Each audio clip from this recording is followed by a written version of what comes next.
और जागना है आनंद के प्रति।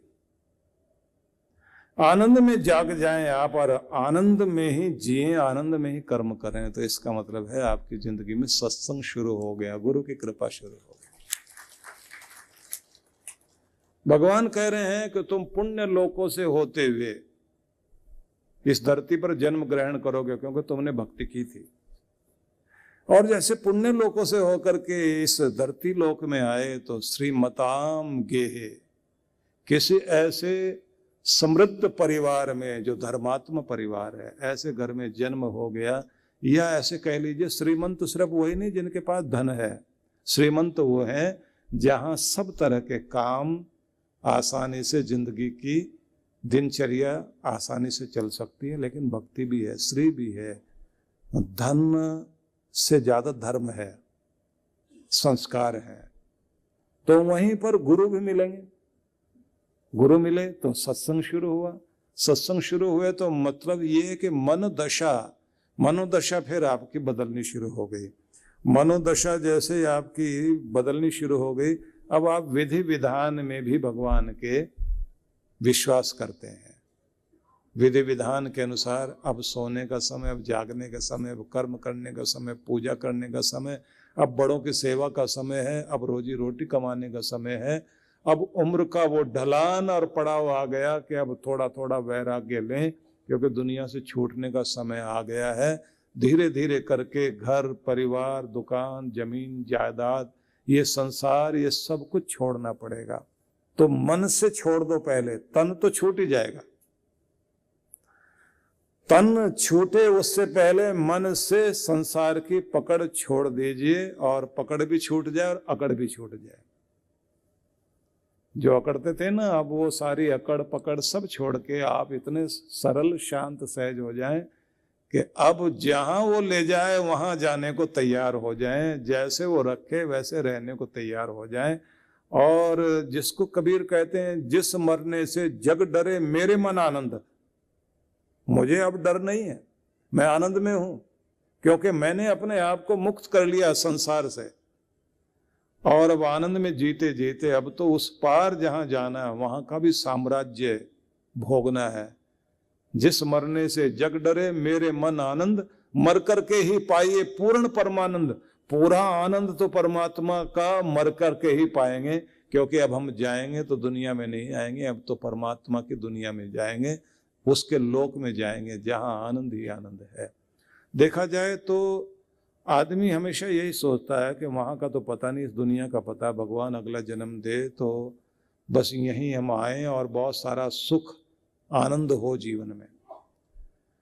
जब भी इस दुनिया में आप आएंगे तो देह धरे का दंड ये सबको वो को होए, ज्ञानी भुगते हंस हंस कर, मूर्ख भुगते रोए। जब आप शरीर धारण करोगे तो फिर रोना हंसना तो चलेगा ही चलेगा, सुख दुख तो रहेंगे रहेंगे, मान अपमान तो रहेगा रहेगा, संयोग वियोग तो होगा ही होगा, उन्नति अवनति तो होगी होगी, प्रगति भी होगी दुर्गति भी होगी, ये सब जीवन में चलता ही रहेगा। हर संयोग के साथ वियोग भी है, पाने के साथ खोना है, मिलने के बाद बिछड़ना है, यही संसार की रीत है।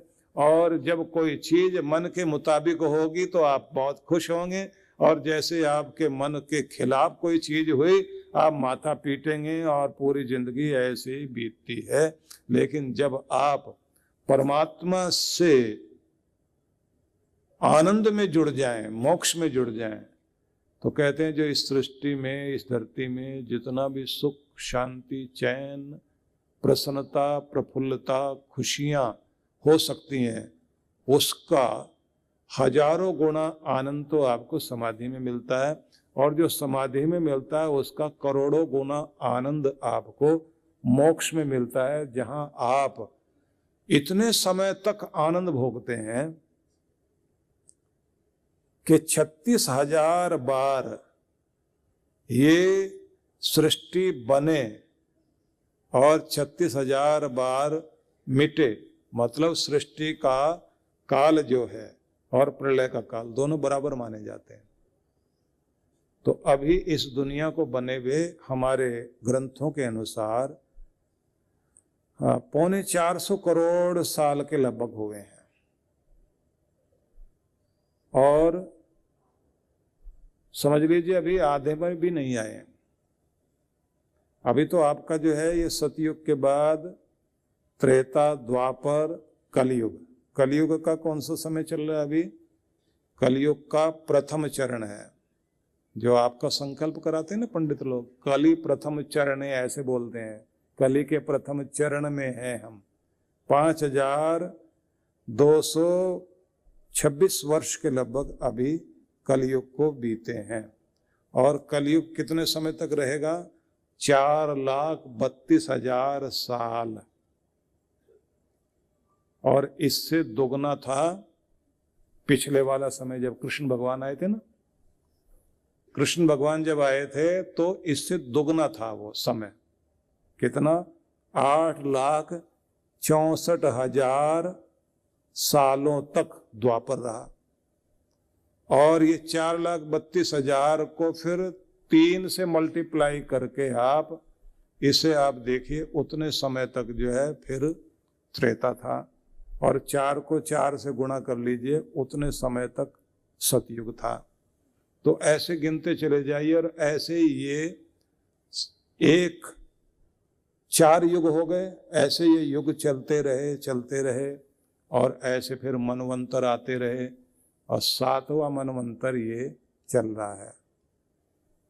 तो समझ लीजिए 450 करोड़ साल इस दुनिया को बने हुए।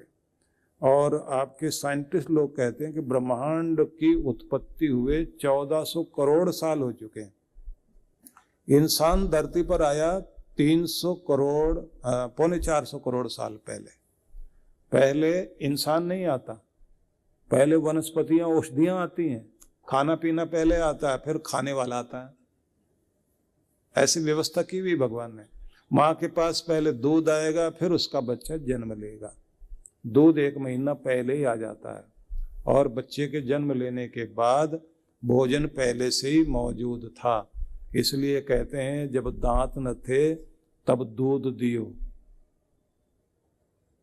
मतलब भगवान ने खाने के लिए, जब आदमी के बच्चे के पास दांत नहीं थे, क्या खाएगा?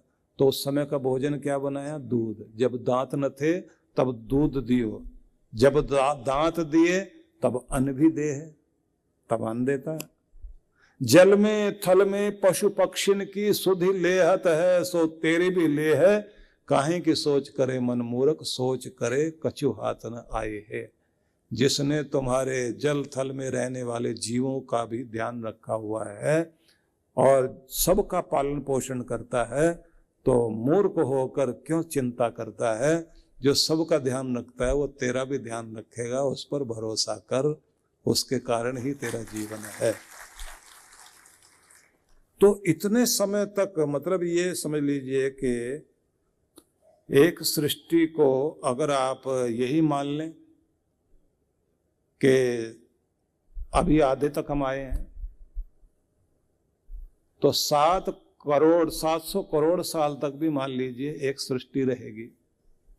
उतने समय तक प्रलय रहेगी। उतने काल को आप फिर 36,000 से और गुणा कर लीजिए। इतने समय तक मोक्ष का आनंद आत्माएं भोगेंगी, जो मुक्त आत्माएं हैं। फिर धरती पर आएंगे। धरती पर जब आती हैं तो फिर वो दिव्य आत्माएं जब धरती पर आती हैं, इस दुनिया को बदलती हैं। कोई गुरु का, परम गुरु का रूप धारण करेगा। कुछ के अंदर अवतारी अंश आता है भगवान का। तो ऐसे जो आप्त लोग इस पृथ्वी पर आते हैं, वो ऋषि मुनि, ज्ञानी, ध्यानी, सिद्ध, साधक, वो फिर इस धरती पर सबका कल्याण करते हुए, सबको भगवान की तरफ मोड़ते हुए, धर्म की स्थापना करते करते सामान्य आदमियों की तरह रहते हैं। लेकिन इस धरती में सबके अंदर परमात्मा की लगन लगाकर फिर अपने उसी लोक में वापस चले जाते हैं। इस तरह से इस पृथ्वी पर ये मोक्ष से लौटी हुई आत्मा आती हैं, दुनिया का कल्याण करती हैं। और कुछ लोग सोचेंगे इतने समय तक वहां करते क्या हैं लोग? ये आत्माएं वहां चली जाएं, आदमी बोर नहीं हो जाता होगा इतने समय तक?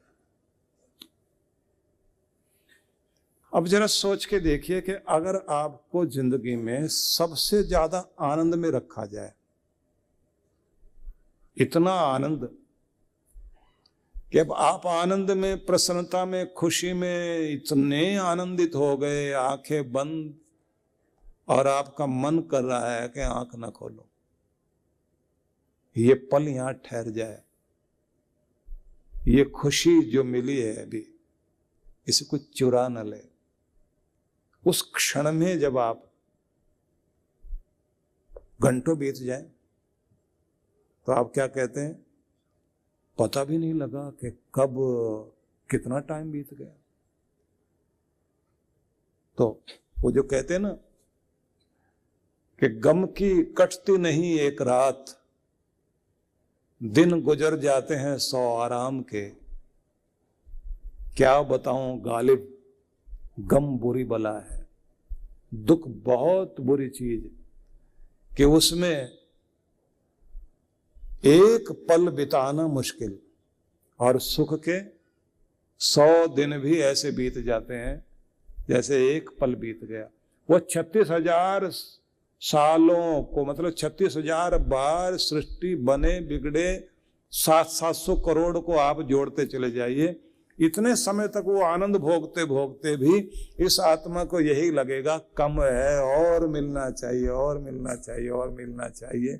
इसलिए बोर होता है आदमी वहां जहां ये दुनिया है। इसलिए जो ये कहते ना, वो किशोर कुमार ने कुछ पंक्तियां लिखी, खुद गाई कि आ लेके चलूं तुम्हें ऐसे नीले गगन के तले, जहां गम भी ना हो, आंसू भी ना हो, बस प्रेम ही प्रेम फले। तो कौन सी दुनिया है वो तो परमात्मा की दुनिया है, जहां जाकर आदमी को कोई गम नहीं, कोई पीड़ा नहीं।